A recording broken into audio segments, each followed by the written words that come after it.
तुमच्या एका विद्यार्थ्याला राष्ट्रपती पुरस्कार मिळाला. हां, सगळ्यात कमी वयात पुरस्कार घेणारा हे असे विद्यार्थी मिळणं पण एक प्रकारचं भाग्यच लागतं. काहीतरी माझी पूर्वपुण्याई आहे.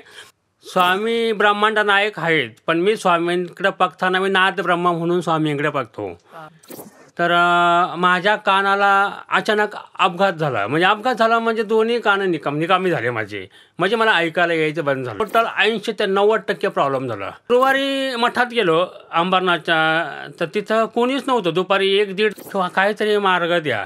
मी अक्षरशः स्वामींसमोर रडलो खूप आणि बोलतोय स्वामींशी मी, आणि तो मधलाच हार सुटला. अक्षरशः असा हार सुटत आस्ते आला. हां, माझे सगळे कर्तव्य पूर्ण होऊ द्या, काही राहून नका देऊ. अक्षरशः दुसरा चमत्कार, दुसरं फुल खाली आलं. आणि मस्के अण्णाचे पण उपकार आहेत, कारण मस्के अण्णाचा गुरु आहेत. मी केंद्रात जायचो ना, मी केंद्रात झालं का ते अण्णा पेटी काढून बसलेलं असते. शेजावर तुम्ही आल्यात गाड तबला. हां, मग त्यांच्यावरती जी गाणी वाजवायची वगैरे, मग ते त्यांचाही आशीर्वाद मला प्राप्त झाला त्याच्यामुळे. आणि तेवढ्यामधून तो फॅन खाली आला. दण कोण तो जमिनी वादळला. ते पोरगं झोपलं होतं तिथं. पाहताना अक्षरशः मला रडू आलं खूप.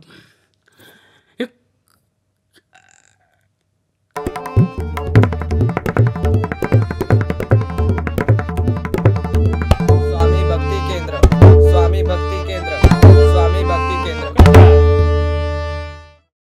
नमस्कार. सर्वात आधी सगळ्यांना श्री स्वामी समर्थ. तुमचं स्वामी भक्ती केंद्र ह्या चॅनलमध्ये स्वागत आहे. तुम्हाला माहितीच असेल की स्वामींना संगीताची किती आवड होती. तसंच मनुष्य जीवनातसुद्धा संगीताचं खूप महत्त्व आहे. असाच एक धक्कादायक आणि थक्क करणारा अनुभव आपल्याला सांगण्यासाठी आपल्यासमोर उपस्थित आहेत एक असे व्यक्तिमत्व, ज्यांचे अनुभव ऐकून तुम्ही फक्त एकच म्हणाल, ते म्हणजे अशक्य ही शक्य करतील स्वामी. त्यांच्या तबलावादनाची गुंज अंबरनाथपासून ते पार अक्कलकोटपर्यंत पोचते. तर स्वामी भक्ती केंद्रामध्ये उत्कृष्ट असे तबलावादक यांचं आपण स्वागत करत आहोत, म्हणजेच सुनील शेलार काका. तर काका, तुमचं स्वागत आहे आमच्या चॅनलमध्ये. तर सर्वात आधी एक छान असा प्रश्न विचारायचा आहे मला. तुमचं स्वामींचं आणि संगीताचं नातं काय आहे? स्वामी ब्रह्मांड नायक आहेत, पण मी स्वामींकडे बघताना मी नाद ब्रह्मा म्हणून स्वामींकडे बघतो. आणि नाद ब्रह्मा म्हटल्यानंतर त्यात ओंकारचा उच्चार आला, तर ते म्हणजे संगीत क्षेत्रामध्ये ओंकार ध्यानाला पण तितकंच महत्त्व आहे. तर स्वामीचा पाहण्याचा दृष्टिकोन असं की मी कोणत्याही संगीतात कार्य करताना किंवा वाजवताना मी स्वामींना साक्ष ठेवून तर नाद ब्रह्मा म्हणूनच त्यांच्याकडे बघतो मी. छान छान. तर तुमच्या आयुष्यात एक अशी दुर्घटना घडली, तर त्याच्यातून तुम्हाला स्वामींनी कसं तारलं? एक तर 10-15 वर्षापूर्वी तर माझ्या कानाला अचानक अपघात झाला. म्हणजे दोन्ही कानं निकामी झाले माझे. म्हणजे मला ऐकायला यायचं बंद झालं. म्हणजे टोटल 80 ते 90% प्रॉब्लेम झाला. आणि तो प्रॉब्लेम असा होता की गाडी चालवतानाही मला अक्षरशः गाडीचा आवाज येत नव्हता. आणि अचानक कार्यक्रमामध्ये माझ्या गुरुजींच्या गुरुपौर्णिमामध्ये मी तबला वाजवायला बसलो. मला पेटीचा आवाजही आला नाही. मी सगळं गोंधळ काय चाललं आहे समजायला मार्ग नाही. आणि त्यात मी फक्त हालचालीवरनंच तो कार्यक्रम असा निभावला. घरी आलो. दुसऱ्या दिवशी डॉक्टरांकडे गेलो. डॉक्टरांनी चेक केलं. डॉक्टर बोलले तुम्ही ऐकू शकणार नाही, मशीन लावूनही तुम्ही ऐकू शकणार नाही. मला माझ्या आयुष्यात सगळं संपल्यासारखं वाटलं. आणि अंबरनाथच्या स्वामी मठामध्ये, स्वामी केंद्रामध्ये मस्के अण्णांचा जिथं ते गुरु म्हणून तिथं होते. तर दुपारच्या वेळेस तिथे गेल्यानंतर ते माझ्याशी बोलायला लागले. मला काय आवाज आला नाही त्यांचा. तर त्यांच्या शिष्याने सांगितलं त्यांचा कानाचा प्रॉब्लेम झाला आहे. तर मग त्यांनी सांगितलं उद्या गुरुवार आहे, त्यांना उद्या बोलवू. त्यांनी मला स्वामींचा एक तोडगा सांगितला होता करायला. आणि स्वामीवर श्रद्धा असल्यामुळे मी तो तोडगा केल्यानंतर 8 दिवसामध्येच मला मार्ग मिळाला. म्हणजे काय, माझा मित्र मला नेमका गुरुवारीच मला एका बँकेत भेटला. अच्छा. तो बोलला, अरे त्याचा आवाज आला. मग त्याला मी सांगितलं मला ऐकायला प्रॉब्लेम. मग ते मोठ्याने बोलला की थोडं ऐकायला यायचं मला, पण तो बोलला एक काम कर, बोलला अंबरनाथचे दातार शास्त्री आहेत, तर त्यांच्याकडे तुझा या मार्ग मिळेल तुला, तू त्यांच्याकडे जा, पण काही खाऊन जाऊ नको, पहाटे जा. आणि मग त्यांच्याकडे गेल्यानंतर त्यांनी माझा सगळं लिहून घेतलं की तू काय करतो, तुझा व्यवसाय काय. तर मी सांगितलं संगीत क्षेत्रातलेला. तर ते बोलले, मोठ्याने बोलले ते, तू संगीत क्षेत्रात आहेत, औषध तुझ्याजवळ आहे. म्हणलं काय. तर त्यांनी सांगितलं तांपुरा लावायचा, 48 मिनिट ओंकार ध्यान करायचं आणि 25 बेलाची त्रिकुटं आणायची, ती उकळायची, ग्लास 3 चमचे राहीन ग्लासभर पाण्यातनं, आणि ती प्यायची 3 टाईम. 40 दिवसानंतर मला परत येऊन भेट. हां, पुढचं तुला मी स्टेप सांगेन. तर माझं नशीब समजा, पण ते मग 40 दिवस भरत आले, मला ऐकायला थोडं सुरू झाल्यानंतर पण 40 दिवस असे पूर्ण होतील, दातार शास्त्री देवाघरी गेले. त्यामुळे माझं पुढचं कार्य तसंच राहिलं. पण मी आज जो मार्ग मिळाला तो स्वामींमुळं मिळाला आहे. मला मस्के अण्णा एक गुरुस्थानी गुरु आहेत माझे, ते ऐकून घ्या. तर त्यांनी मला मार्ग दिला की तू ह्या थोडगा कर, तुला मार्ग मिळेल. त्यांच्यामार्फत मला स्वामींनी मार्ग दिला.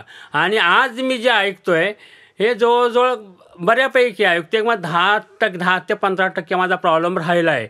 आता तो प्रॉब्लेम म्हणजे काय, तो प्रॉब्लेम नाही, मी त्यात समाधानी आहे. कारण स्वामींनी एक सांगितले, जे भोग आहेत ते भोगल्याशिवाय चुकणार नाही कोणाला. गेल्या जन्मातले भोग असतील माझे, ऐकून घ्या, ते मला भोगायचेच. पण त्याची तीव्रता कमी केली स्वामींनी, तीव्रता कमी केली. आणि ते 10% 15% राहिलं हे भोग म्हणून सोडतं. आणि मी नंतर सगळा इलाज सगळं बंद करून स्वामीवर श्रद्धा ठेवून चाललो आज. आणि एक माझ्यासाठी हा चमत्काराचे एक सगळ्यात मोठा दुर्घटना झाली. आणि स्वामींनी मला याच्यात तारलं. आणि स्वामींना मी एकही सांगितलं मठात जाऊन केंद्रात, स्वामी मला माझे भोग असतील, मी भोगायला तयार आहे, पण असे भोग देऊ नका की माझ्या परिवाराला त्याचा त्रास होईल. कारण मी करताय, शेवटी मी जर नाही कमवलं तर माझ्या घरच्यांना मी काय देऊ. हां. आणि मला स्वामीने त्यातनं बरोबर तारलं आणि मला माझ्या रुटीनवर ठेवलं व्यवस्थित. आणि आजही मला संगीत क्षेत्रात व्यवस्थित चालवलं आहे माझं घर. तर जसं आपण ऑफ कॅमेरा बोलत होतो, चर्चा चालू होती आपली, तेव्हा तुम्ही तुमच्या वडिलांचा एक गोष्ट केली वडिलांसोबतची. तर त्यांच्या बाबतीत एक प्रसंग झाला वडिलांच्या बाबतीत, तर तो एकदा आम्हाला पुन्हा किस्सा सांगा की. तर बाबांच्या आमच्या वय झालं होतं, एका जागेवर खेळ होते, पण फिरते होते बरेचसे. असे मला वाटतं तो 2018 त्या दरम्यान मला वाटतं अक्षय तृतीया झाली होती, अक्षय तृतीया. आणि एकच दिवस मध्ये गेला. मला वाटतं दुसरा दिवस गुरुवार होता आणि तिसरा दिवस शुक्रवार होता. गुरुवारी मी मठात जायचो, पण बाबांची त्याची तब्येत खूप खालावली होती, काही खाल्लं नाही, काही नाही.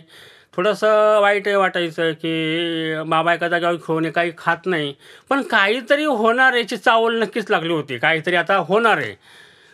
मी गुरुवारी मठात गेलो अंबरनाथच्या, तर तिथं कोणीच नव्हतं. दुपारी 1-1:30चा सुमार होता. एक सेवेकरी बाहेर बसला होता, पण बाबाची तिथं झालेली परिस्थिती खरंच बघवत नव्हती.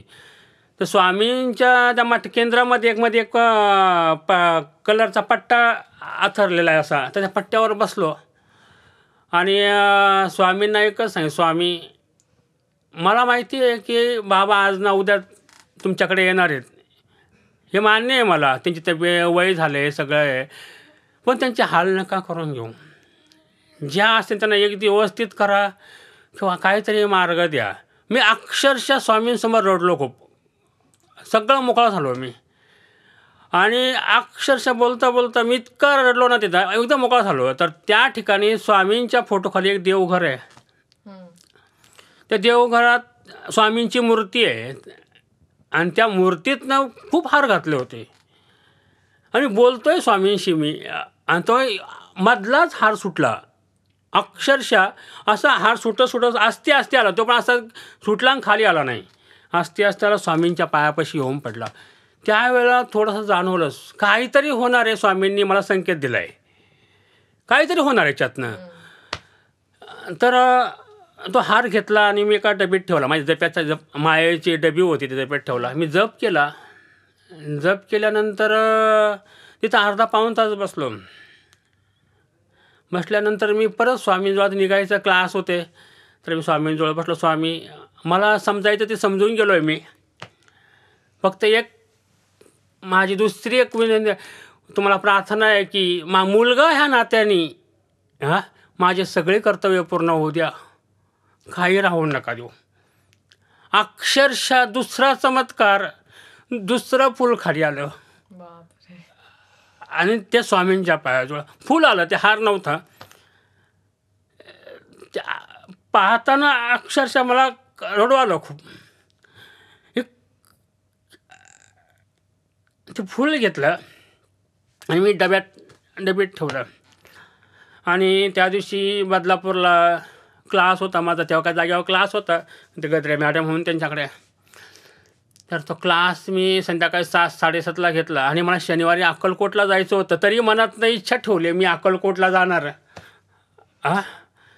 आणि मग त्यांचा चोळकर म्हणून येत डोंबिवलीचे, त्यांची सेवा असते कीर्तन सेवा. त्यांचा फोन आला, सर तुम्ही आपल्याला शनिवारी निघायचं आहे. तर त्यांना मी आज गुरुवार सकाळी घडलेला सगळा किस्सा सांगितला. ते बोलले तुम्ही येऊ नका. एकाच शब्दात सांगितलं. पुढचा मार्ग मोकळा झालेला आहे त्यांचा. आणि अक्षरशः शुक्रवार उजडला आणि संध्याकाळपर्यंत बाबा वारकरी संप्रदायाच्या असल्यामुळं पेटी वगैरे वाजवायचे. आणि त्या दिवशी काहीतरी भागवत काढला, काहीतरी वाचलं. आणि संध्याकाळी 7-7:30च्या टायमाला त्यांना भेटायला त्या छाया मॅडम आल्या बदलापूरच्याच. त्यांना भेटल्या, त्यांना नमस्कार केला, सगळ्यांना नमस्कार केला. त्यांना सोडायला मी बाहेर गेलो आणि मला पाठमागून फोन आला, लवकर ये, घरी बाबा गेलेत. आणि मी घरात बाबा गेलेले होते. एकदम शांत चित्ताने, कसलाही त्रास न होता, अटॅक नाही, काही नाही. अक्षरशः जायच्या अगोदर कानातलं मशीन काढलं, आईला दिलं, चष्मा काढला, आईजवळ दिला आणि शांत चित्ताने बाबा गेले. आणि मला बाबाने म्हणजे मला सांगायचं असं की स्वामींनी मला आधीच संकेत दिले होते, एक हार आणि फुलाच्या मार्फत काहीतरी होणार आहे. आणि माझ्या आयुष्यातला सगळ्यात समोर बघितलेला अनुभव म्हणा किंवा चमत्कार म्हणा. पण स्वामी आजही. आणि त्यानंतर तर मला सांगतो, बाबा गेल्यानंतर अक्षरशः नंतर सगळं कार्य झालं. आणि माझ्या देवघरासमोर मी बसलो. स्वामींना एकच सांगितलं, आता बाबा नाही आहेत आजपासून. तेव्हाच माझी जास्त स्वामीवरती जी भरभक्कम श्रद्धा म्हणतो ना आपण, झोकून द्यायची, त्याच वेळेस वाढीस लागली. तुम्हीच माझे सर्वस्व. आता तुम्ही माझ्या परिवाराचा आणि माझाही सांभाळ तुम्हीच करायचा आहे. कारण तुम्ही माझे करिता सर्व. आणि मस्के अण्णांचे पण उपकार आहेत. कारण मस्के अण्णाचा गुरु आहेत. मी केंद्रात जायचो ना, मी केंद्रात झालं का ते अण्णा पेटी काढून बसलेले असते. शेजावर तुम्ही आलेत, गाडत आपला. मग त्यांच्यावरती जी गाणी वाजवायची वगैरे, मग ते त्यांचाही आशीर्वाद मला प्राप्त झाला. डोंबिवलीचे किरण फाटक, त्यांच्याकडे जवळजवळ मी 20-22 वर्षात साथ संगीताचं काम केलं. विद्वान व्यक्ती आणि ते कट्टर स्वामी भक्त त्यावेळेला. आणि ते मला कार्यक्रमाला घेऊन जायचे, आज आपल्याला एक स्वामींचा कार्यक्रम करायचा आहे, ह्या स्वामींचा कार्यक्रम करायचा आहे. आणि मग ते मला कार्यक्रम, आणि खरं तिथून माझी सुरुवात स्वामींची ओढ निर्माण झाली खरं. कारण तिथून पहिली सुरुवात झाली स्वामींची. वेगळाच असा अनुभव होता. आणि तुमच्या ज्या भावना असतात त्या स्वामींपर्यंत पोहोचतात. स्वामींचं खरं सांगू का, स्वामींनी कसं उभं केलं माहीत नाही, पण ना हे कुठंतरी जाणवतं. जरी अप्रत्यक्ष असू द्या कसं, पण काहीतरी अशक्ती आपलं रक्षण करत आहे. आणि ती शक्ती म्हणजे स्वामी. हो. जसं मी प्रस्तावनामध्ये सांगितलं होतं की तुमची तबल्याची गुंज अक्कलकोट पर्यंत आहे. तर हा प्रवास कसा सुरू झाला अंबरनाथ ते अक्कलकोट पर्यंतचा? हा आता मला वाटतं परवा पण कार्यक्रम फक्त ह्याच महिन्यात मी जात नाही बाबांचं पित्तर असल्यामुळं, पण त्यांचे 116वा महिना आहे. आता 116वा महिन्यामध्ये विचार केला आपण तर महिन्याचे 12 मला वाटतं 11-11.5 वर्ष होतात. बदलापूर डोंबिवली बदलापूर स्वामी भक्त मंडळी आचोळकर म्हणून आहेत डोंबिवलीचे, ते चालवतात. तर त्यांनी प्रत्येक महिन्याला अक्कलकोटला कीर्तन सेवा चालू केली. सुरुवातीचे काही दिवस सोडले तर दुसरे होते, पण नंतर माझ्या नशिबी सेवा आली ती, तर मी ती स्वीकारल्यानंतर मग त्यांच्यावर प्रत्येक महिन्याला कीर्तन सेवा किंवा गाण्याची सेवा. पण मी तिथे गेल्यानंतर मला काय फील झालं, मला काय वाटलं तर त्या ठिकाणी अक्कलकोटला गेल्यानंतर एक जाणवलं, आपण जगामध्ये इतके प्रोग्राम करतो, पण त्या प्रोग्राममध्ये कुठंतरी स्वार्थ असतो. म्हणजे काहीतरी प्रोग्राम वेळेत संपायला पाहिजे आणि किंवा काय अमुक तमुक. पण आज आपण कोणासमोर तबला वाजवतो, ब्रह्मांड नायक. हे ब्रह्मांड नायकासमोर आपल्याला जी संधी मिळते वाजवायला, जी सेवा करायला, जी वेडीवाकडी असेल ती. आणि अक्षरशः काही कीर्तनकार स्वरात तालात खूप छान येतात, ऐकून घ्या. पण काही स्वरात जरी नसले किंवा तालात जरी नसले, पण मी कधीही त्यांचा दोष शोधायचा प्रयत्न केला नाही, कारण मी सेवेला आलो आहे. मी त्यांचं कीर्तन कसं रंगवेन हे एवढंच बघितलं. आणि आज जवळजवळ मला 11-11.5 वर्ष त्यांच्यावर सानिध्यात मी आहे. आणि माझ्या प्रत्येक महिन्याला स्वामींच्या दरबारी ब्रह्मांड नायकासमोर माझा तबला वाजला जातो आणि त्याची प्रचिती मला खूप चांगल्या पद्धतीने. आणि त्याच्या पाठीमागचं श्रेय मी त्या स्वामी भक्त मंडळींना देईन, डोंबिवली बदलापूर, कारण त्यांच्यामुळं मला ती सेवा करायची संधी मिळाली. आता पुढचा प्रश्न विचारते. जेव्हा तुमचा हा प्रॉब्लेम चालू होता तेव्हा तुम्ही पुढे कसं काम केलं? एक गोष्ट शिकायला मिळाली त्याच्यात. हा प्रॉब्लेम थोडा नव्हता, जवळपास 4-5 महिने गेला माझ्या आयुष्यात, ऐकून घ्या. त्याच्या आधी सगळ्या गोष्टी क्लिअर होईपर्यंत. पण एक गोष्ट मला शिकायला मिळाली की जेव्हा एखादी गोष्ट आपली जाते तेव्हा काहीतरी पर्याय असतो. तर मी समोरच्यांच्या बोटांच्या हालचालीवरनं हे काय बोलतात एक मार्क करायला लागलो. आणि त्याच्यामध्ये पण बऱ्याच वेळा असं झालं की त्याच वेळेला असा किस्सा घडला, संपूर्ण कानाचा प्रॉब्लेम होता. आणि त्यावेळेला मला फोन आला की एक स्टुडिओत कॅसेटचं रेकॉर्डिंग आहे, तू वाजवशील का? आता प्रश्न असा पडला, नाही बोलावं तरी कसं, आणि हातातनं काम गेलं तर आपल्याला कामाची पण गरज आहे, सगळ्याच गोष्टी आहेत. आणि मी त्याला हां म्हणलो, पुढचं स्वामी बघून घेतील. आणि मी अक्षरशः स्टुडिओत गेल्यानंतर त्यांनी मला बोलवलं होतं, तर पखवाद वादक होता छगन नेमणे म्हणून.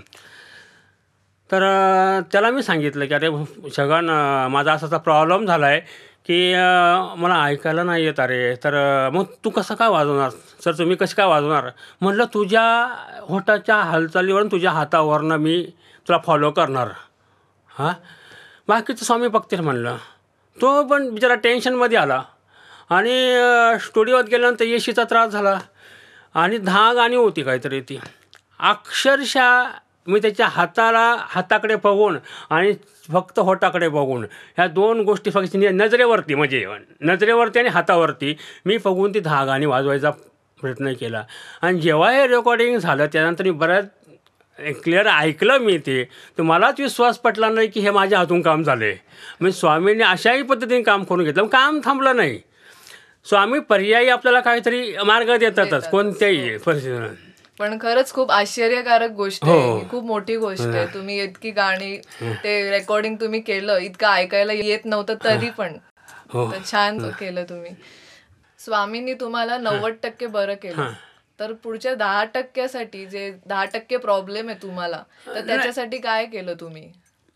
नंतर मला बरेच जण बोलले, पण मला ते दातार शास्त्री केल्यामुळे माझं पुढचं काम तसंच थांबलं. पण नंतर मग असं वाटलं की पुढे जाऊन या गोष्टीवर स्वामींवरच विश्वास ठेवलेला काय वाईट आहे, मग ऐकून घ्या. आणि जे होईन ते होईन. आता भोग आलेत वाटायला, मी तुम्हाला सांगितलं मग अशी की ते चुकणार नाही मला, ते भोगायचेच मला, ऐकून घ्या.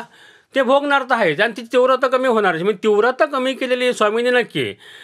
त्यामुळं पुढे मी कसलाही प्रयत्न केला नाही. स्वामीवरती श्रद्धा ठेवून फक्त मी चाललो आहे आतापर्यंत. आणि त्याचे मला आतापर्यंत त्याच्यानंतर काय फक्त एवढंच झालं की कार्यक्रमाला जे मला बोलवत होते पूर्वी ते प्रमाण कमी झालं. पण मला स्वामींनी क्लासचा मार्ग दिला त्याच्यामुळे. आणि तो क्लासमुळे क्लास पण इतका चांगला छान चालला की मला विद्यार्थी वर्ग चांगला मिळाला, पालक वर्ग चांगला मिळाला, विद्यार्थी मेहनती मिळाले आणि माझे विद्यार्थी खूप अप्रतिम वाजवतात तबला.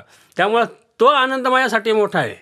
हो हो. खूप छान. म्हणजे मला असं अडून काहीच ठेवलेलं नाही स्वामींनी. फक्त मी पुढे प्रयत्न काय केले नाही. मी प्रयत्नही केले पण मला सरळ डॉक्टरांनी त्याच वेळेला सांगितलं तू ऐकू शकणार नाही. हां, मशीन देऊनही तू ऐकू शकणार नाही. हां, इथपर्यंत मला सांगितलं गेलं होतं. त्यामुळं माझा पुढचा विश्वासच उडला गेला. आणि अजूनही मला स्वामी मार्ग दिला. कोणाकडे जायचं आहे तर मी नक्की जाईन. पण मी आता आयुर्वेदिकच कोणतरी असेच दातारशास्त्री का कोण गृहस्थ भेटले माझ्या ते पण मला गुरुच भेटले एक. हां, त्यामुळं तसेच भेटलं तर मी नक्कीच इलाज करेन त्यांच्याकडनं. नक्की. तर तुम्ही पण कुठून तरी तबला शिकलाच असाल, तर तुम्ही कसं केलं शिक्षण हे तबल्याचं? तर माझे गुरुजी पंडित सदाशिव पवार डोंबिवलीचे, यांच्याकडे मी लहानपणापासून तबला शिकलो. म्हणजे जवळजवळ मला वाटतं 18-20 वर्ष तरी माझे त्यांच्याकडे गेले शिकण्यामध्ये. आणि त्यांनी असे गुरु मिळण्यासाठी मी 7 जन्म वाट बघेन. कारण इतके चांगले गुरु मला भेटले होते. स्वतःच्या मुलाप्रमाणे शिकवलं. कुठेही तुझा भाव नव्हता. क्लासला गेलं. क्लास झाल्यानंतर मी कधीही लवकर घरी आलो नाही. क्लास झाल्यानंतर एका कोपऱ्यात जाऊन बसायचं आणि मग गुरुजी कशा पद्धतीने शिकवतात हां ते सगळं बघायचं. ह्या मुलाला कसं शिकवलं, त्या मुलाला कसं शिकवलं. मग ते सगळं मला ती मजा वाटायला लागली त्यावेळेला. माझ्या डोक्यात मी पुढे क्लास चालवेन असं काहीच गृहीत नव्हतं. पण ते एक मजा वाटायला लागली. नंतर आयुष्यात जेव्हा क्लास घ्यायची वेळ आली त्यांनी जे सगळं ते तंत्र वापरलं होतं प्रत्येक विद्यार्थ्याला, ते मला प्रत्येक ते पॉईंट आले की मला ते गुरुजींनी असं केलं होतं, मग याला मी असं शिकवणार. आणि मग ते तंत्र मी वापरायला लागलो आणि त्याचा परिणाम इतका चांगला झाला की विद्यार्थी घडत गेली.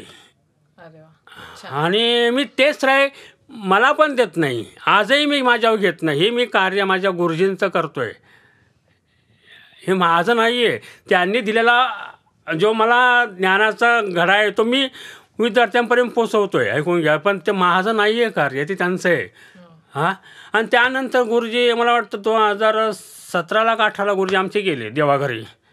गेल्यानंतर प्रश्न पडला आता पुढे कोणाकडे शिकायचं. तर मग केंद्रात गेल्यानंतर मी केंद्रात स्वामींना म्हटलं, स्वामी मला दुसरीकडे कोणाला जायची इच्छा पण नाही झाली त्यांना सोडून. मला गुरुजींनी खूप शिकवलं आहे म्हणलं, त्यांनी मला काहीच कमी नाही केलं. हां, आणि असं दिलं आहे की पुढे स्वतःच बऱ्याचशा गोष्टी करू शकतो असंच दिलं आहे. पण गुरुजींनी मला जेवढं शिकवलं ते शिकवलं आहे. पण जे काय राहिलं असेल आणि ते जर मला शिकवायची वेळ आली विद्यार्थ्यांना तर ते मी तुम्हाला सद्गुरू मानून तुम्हाला साक्षी ठेवून मी शिकवेन. आणि तेच चुकीचं जाऊन द्यायची नाही, जबाबदारी तुमची. आणि चांगलंच होत आणि त्याचा परिणाम असा झाला की कधी चुकीचं गेलंच नाही. आणि त्यामुळे विद्यार्थीही घडत गेले. आणि हा पण स्वामींचा एक अनुभव झाला मला. आणि आजही एखादी गोष्ट शिकवताना गुरुजीला आणि स्वामींना साक्ष ठेवूनच शिकवतो मी. वा, छान. त्यामुळे त्याचा परिणाम खरंच चांगला भेटला मला त्याचा. तर अजून पुढचा एक प्रश्न आहे की तुमच्या एका विद्यार्थ्याला राष्ट्रपती पुरस्कार मिळाला, तर त्या क्षणी तुम्ही काय करत होते, काय तो किस्सा आहे? तर माझ्यासाठी चमत्कारच होता. आणि दुसरी गोष्ट, तो पुरस्कार खूप मोठा होता. त्या मुलाचं नाव अथर्व लोहार. वयाच्या 2.5 वर्षाचा 2 ते 2.5 वर्ष असताना माझ्याकडे शिकायला आलेला. आणि मी शिकायला घेत नव्हतो, पण त्याच्याकडे मला काही गुण दिसले आणि मी शिकवायला सुरुवात केली. आणि तो पोरगा इतका पुढे गेला, मेहनती पोरगा होता आणि आईची मेहनत होती त्याची. आणि वयाच्या 11व्या वर्षी त्याची सगळी ते पुरस्कारासंबंधित पेपर आम्ही पूर्तता केली. पूर्तता केल्यानंतर पण ते एक काळ असतो, एक तारीख वेळ असते, त्या वेळेतच सगळं करावं लागतं. आणि मला वाटतं 26 जानेवारीच्या अगोदर करावं लागतं, एक 2-3 दिवस अगोदरची क्रिया असते ती. तर पेपर टाकले. पण कुठंतरी मनाला जाणवत होतं की हे होईल हे. आणि जवळजवळ 5,000-5,500 विद्यार्थ्यांमधून सिलेक्शन होणार होतं. आता जगामध्ये भरपूर पोरं तयार असतात, पण एक कुठं जाणवत होतं. पण त्यांचा एक मेल हा रात्री 11 वाजेपर्यंत येतो. अच्छा. पण तो 11 वाजेपर्यंत काय आला नाही. तर मी झोपलो, म्हणलं आता काय होणार नाही. आणि सकाळी त्या पोराचे आईवडील आणि पोरगा 5 वाजता सकाळी माझ्याकडे मला उठवायला, सर आपलं काम झालं, अथर्वचं सिलेक्शन झालं राष्ट्रपती पुरस्कारासाठी, बालशक्ती पुरस्कारासाठी. मला पण धक्का बसला आणि मग ते लोक दुसऱ्या दिवशी निघाले. तर मला बोलले, तुम्ही येता का ते आमच्यावर? म्हटलं माझं काय, पण त्या मुलावर एक जण जातो, मी येऊन करणार काय, तुम्ही जा बोललं. तर ते गेले दोघं गेल्यानंतर. आणि नेमकं त्याचा वाढदिवस पण त्या दिवशी ते साजराही झाला. आणि ज्या दिवशी पुरस्कार होता त्याच वेळेला मी पूजा करत होतो स्वामींची. पूजेला बसलो, सारखे फोन झाले. तर जोपर्यंत मोकळा होतो पण फोन उचलला. पण एकदा पूजेला बसलो, जावं ते बोलायचं काय, मी म्हणणं आहे. अक्षरशः मी तो पुरस्कार बघितला नाही. 16 आणि पूजा झाली सगळं. म्हणजे मला असं वाटलं की आपण फोन उचलणं म्हणजे पूजेमध्ये व्यत्यय येणं एक प्रकारचा. म्हणजे स्वामींची परीक्षाच असते एक प्रकारची, की आता तू भारावून जातोयस का काय, असं एक मला वाटलं. मग मनाला वाटलं की नको, मला असं वाटण्यापेक्षा तू फोनच नाही उचलायची. माझी पूजा पूर्ण केली मी, आणि नंतर मी त्याचा आनंद भोगायला सुरुवात केली. सगळ्यात कमी वयात पुरस्कार घेणारा हे असे विद्यार्थी मिळणं पण एक प्रकारचं भाग्यच लागतं. काहीतरी माझी पूर्वपुण्य आहे, माझ्या गुरुजींचे आशीर्वाद आहे, स्वामींचे आशीर्वाद आहे. त्याच्यामुळं मला हे इतके चांगले विद्यार्थी पालकही मिळालेत. खूप खरंच. आता 2.5 वर्षाचा पोरगा काय ऐकतो सांगा तुम्ही, एक विचार जर केला. पण माझं शब्द त्यांच्यापर्यंत पोचत आहेत. आणि हे पोचवणारे कोण आहे? मी फक्त करीताच आहे. पण स्वामी करून घेतात, ऐकून घ्या, ते पोचवतात. मग ते पोचवतात, म्हणजे माझं शब्द त्यांच्यापर्यंत पोचवणं. मग त्यांच्या अशा वेळेला लहान मुलं आईवडिलांचं पण लवकर ऐकत नाहीत. मग माझं वाक्य ते झेलून धरतात किंवा ते करतात. मी सांगितलेली भले 15 मिनटं करतील, 20 मिनटं करतील, पण सांगितलेली क्रिया करतात. या 2.5 वर्ष मला सगळं आश्चर्य वाटतं की कसं काय ऐकतात कधी. आणि हे इतकी लहान मुलं झाल्यावरती वाजवायला लागलं तर कधी कधी प्रश्न पडतो की आपणच का आपल्याच हातून घडलं आहे का, मी कसं घडतं आहे. मग हा एक प्रकारचा चमत्कारच आहे. ही लहान मुलं ऐकतात. बाकीच्या क्लासवरती कोणीही 2-2.5 वर्षाचे मुलं मला वाटतं शिकायला घेत नाहीत, कारण ते ऐकतच नाहीत मुलं. लिहिता वाचता येऊ द्या, मग आपण शिकूया. पण मी तसं नाही विचार, बघूया तो मुलगा तर बसला तर आपण प्रयत्न तर करूया. आणि ते स्वामी बरोबर करून घेतात ते. बरं, तर माझ्या ऐकण्यात हे पण आलेलं की मागच्या वर्षी गुरुपौर्णिमेचा जो कार्यक्रम झाला तेव्हा तुम्हाला स्वामींनी कशी प्रचिती दिली? गुरुपौर्णिमेचा कार्यक्रम हा प्रत्येक वर्षीच होतो, पण त्या दिवशी मी एका साध्या हॉलला प्रोग्राम घेतला. अंबरनाथ वेस्टला एक छोटासा हॉल आहे. आणि त्या पहिलंच वर्ष होतं की मी तिथं ईशस्तवनमध्ये गणपतीचं गीत आणि स्वामींचं गीत घेतलं. पण स्वामींचे जे शब्द होते, माझे मित्र उमाप सर म्हणून नगरचे, मी मला सुचले त्यांना शब्द, मला म्हणलं सर मला थोडे शब्द लिहून पाठवता का, माझी असं जी संकल्पना आहे, काय असे विचार आहेत. त्यांनी मला शब्द लिहून पाठवले. आणि त्याला चालबद्ध केल्यानंतर तिथे पहिलं गाणं घेतलं. शब्द असे होते, स्वामी नाम गाता भय नाही चिंता, कृपा सिंधू दाता स्वामी माझा, हे शब्द होते. आणि इतके अप्रतिम शब्द होते. आता ईशस्तवन सुरू झालं, गणपतीचं झालं, तर आमच्या ते पालकाने ते स्वामी गीत गायलं. गायल्यानंतर तितकं त्यांनी छान गायलं ते. आणि माझ्या बॅनर पाठीमागं मोठं स्वामींचा फोटो असतो मध्ये. आता फोटो लावायचं कारण काय की असं तबला वाजवत आहे. सहज आपण तिरकी नजर जरी गेली ना, पाठीमागं तेवढी आकृती दिसली तरी वाटतं की आपल्या पाठीमागं कोणतरी आहे, एवढे प्रशस्त फोटो असतो. हे सगळं चाललं होतं आणि कार्यक्रम चांगला रंगात आला होता. आणि ते एक छोटा पोरगा वाजवत होता. वाजवत असताना मी सहज फोटो का असं बघितलं, म्हणजे स्वामी काही चुकत तर नाही ना, असं एक स्वतःशी मला प्रश्न केला. काही चुका असेल तर क्षमा करा, पण अंतर कुठंतरी असं बोलत होतो मी. आणि तेवढ्यामध्ये काय झालं, एका कोपऱ्यामध्ये वरचा फॅन असा हलत होता, मोठा होता फॅन. एक आपल्या पालकांनी जाऊन बंद केला फॅन, पडेल म्हणून. आता पडेल म्हणून कोणतरी परत जाऊन चालू केला. चालू केलं. आता आम्हाला काहीच नाही, मी स्टेजवरती होतो. तो फॅन जाते ते खाली एक पोरगं झोपलं होतं. ते पोरगाला काय जाग आली काय माहिती, ते उठलं आणि बाजूला निघून गेलं. आणि तेवढ्यामधून तो फॅन तो खाली आला. तो खाली आला दणकून तो जमिनीवर आदळला. ते पोरगं झोपलं होतं तिथं. आता आणि तो उडला फॅन तिथून. तिथे खुर्चीवर बाई बसली, तिच्या हाताला असं शिवून गेला ते पातं वाकडं झालं. ते थोडंसं खरचटलं आणि तेवढ्यात आवाज झाला म्हणून थांबलं. अक्षरशः थोड्या वेळ मी डोळे बंद केले. तो जर दुर्घटना झाली असती, आयुष्यात मी परत कधी कार्यक्रम केला नसता. बापरे, खरंच काही कमी जास्त झालं असतं त्या मुलाचं, किंवा माझी परत कार्यक्रम करण्याची हिंमत नसती झाली. पण मला ते शब्द आठवले. स्वामी नाम गाता भय नाही चिंता, कृपा सिंधू दया दाता स्वामी माझा.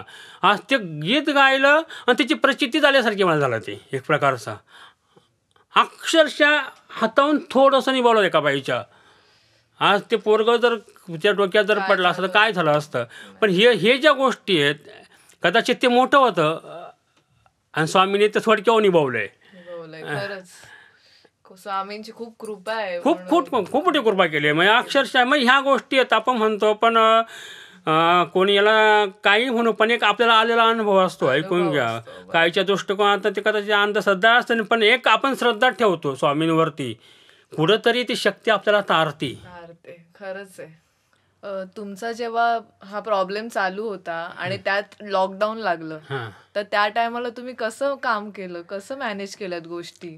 लॉकडाऊनचा माझ्या आयुष्यातला सगळ्यात मोठा अनुभव म्हणजे मला वाटतं मार्चमध्ये 21 का 22 मार्चला लॉकडाऊन झालं. आणि त्या दरम्यान मला वाटतं काहीतरी 8 दिवसामध्येच एक बदलापूरला मी प्रोग्राम पण ठेवला होता, पण तो प्रोग्राम मी कॅन्सल केला. आणि त्यावेळेला 15 दिवसाचा लॉकडाऊन पडला होता. एकच दिवस गेला आणि मग तिसऱ्या दिवशी वाटलं मी 15 दिवस विद्यार्थ्यांशिवाय नाही राहू शकत. आणि मग स्वामींनी ती बुद्धी दिली काय माहीत नाही. आणि मी ऑनलाईन क्लास चालू केले, सगळ्यांना ऑनलाईन बोलवलं. तुम्हाला सांगतो 3 वर्ष मी फुल पेस्टमध्ये काम करत होतो. म्हणजे एकही दिवस माझा फेल जात नव्हता. सगळी विद्यार्थी मला ऑनलाईन क्लासला येऊन 8-8, 9-9 तास बसायचो. आणि माझे पेमेंट काही विद्यार्थ्यांनी थांबवला नाही. महिन्याला माझ्या अकाउंटला पेमेंट जमा करत होते. म्हणजे मला लॉकडाऊन हे जाणूनच दिला नाही. जगातलं काम थांबलं होतं पण स्वामींनी माझं काम चालू ठेवलं होतं. किती छान आहे. हा सगळ्यात माझ्यासाठी मोठा अनुभव आहे. आणि त्यासाठी ते एका वाक्याची प्रचिती मला आली की डोंबिवलीचे मी त्यांना भाऊ मानतो, प्रमोद दीक्षित म्हणून मला भाऊच मानायची सांगते. त्यांना मी एकदा वाक्य उच्चारलं होतं. भाऊ म्हणलं, तबला शिकवत होतो. तबला मी शिकतोय खरा, पण संकटकाळी मला तबला तारेल का? त्यांनी एकच वाक्य सांगितलं, सुनील फक्त त्या कलेवर प्रेम कर, वाद्यावर प्रेम कर, मनापासून प्रेम कर, तो नक्कीच प्रचिती येईल. आणि ती प्रचिती म्हणजे लॉकडाऊन आली. खूप छान. एक शेवटचा प्रश्न आहे की स्वामी स्तुतीपरण ह्याची रचना तुम्ही कशी केली, कसं घडवलं ते? आता स्वामी स्तुतीपरण म्हणजे काय? परण हा पखवादामधला बोल प्रकार आहे. आणि स्तुती म्हणजे तुम्ही बनारस साईडला गेला किंवा कलकत्ता साईड ह्या इथं तबलावादकांनी आपले स्तोत्र असतात, देवांचे स्तोत्र. तर स्तोत्र तबल्याच्या बोलामध्ये गुंफवायची. आणि हाच माझ्या विद्यार्थ्यांचा आणि पालकांचा अक्कलकोटला कार्यक्रम होता 2018 साली. तर त्या प्रोग्रामानिमित्त काहीतरी वेगळं करायचं म्हणून मी स्वामी केंद्रात जाऊन बसायचो दुपारचं असं. आणि स्वामींना थोडी प्रार्थना की स्वामी काहीतरी मला एक सुचवतील काहीतरी किंवा मार्ग देतील. एक 8 दिवसामध्ये तर मला त्यांनी एक रचना तबल्याचे बोल आधारित एक रचना सुरू. ती रचना अशी होती, जयति जयति जय स्वामी समर्था, छम छम छम छम चंद्र मुकुट स्वयं प्रकाशा, जगत्पालका ब्रह्मांड नायका, राजाधिराज योगीराज, ओम मृदंगनाथ त्रिगड धा धा धा. ही स्तुती अक्कलकोटला स्वामी दरबारी वाजवली गेली पहिल्यांदा. आणि खूप छान पद्धतीने सादर झाली ती. तर स्तुती खूप छान होती. तुम्ही आता जे आम्हाला ऐकवलं हां. तर ते आम्हाला लाईव्ह बघायला मिळेल का? हो नक्की. माझा विद्यार्थी आहे एक श्रेयस भुईर. अरे वा, तर त्याच्यामार्फत तुम्हाला मी ऐकवतो लगेच. चालेल चालेल. नमस्कार, मी श्रेयस दत्तात्रय भोईर. स्वामींच्या आशीर्वादाने व माझे गुरु श्री सुनील शेलार सर यांना वंदन करून आपल्यासमोर स्वामीपरण वाजवण्याचा प्रयत्न करतो. या अक्षरांना तबल्यावर कसं वाजवायचं ते फोड करून सांगतो. जयती जयती जय स्वामी समर्था. छम छम छम छम चंद्र मुकुटसो स्वयं प्रकाशा जगत्पालका ब्रह्मांडनायका राजाधिराज योगीराज ओम मृदंगनाथ तिरिकिट तक तक तिरिकिट तक तिरिकिट धा धा धा.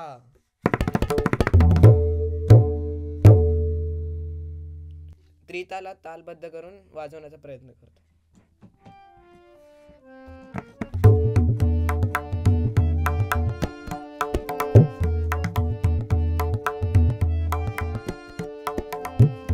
जयति जयति जय स्वामी समर्था. छम छम छम छम चंद्र मुकुटसो स्वयं प्रकाशा जगत्पालका ब्रह्मांडनायका राजाधिराज योगीराज ओम मृदंगनाथ तिरिकिट तक तक तिरिकिट तक तिरिकिट धा धा धा. जयति जयति जय स्वामी समर्था. छम छम छम छम चंद्र मुकुटसो स्वयं प्रकाशा जगत्पालका ब्रह्मांडनायका राजाधिराज योगीराज मृदंगनाथ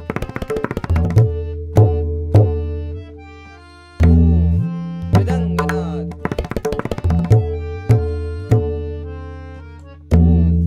मृदंगनाथ.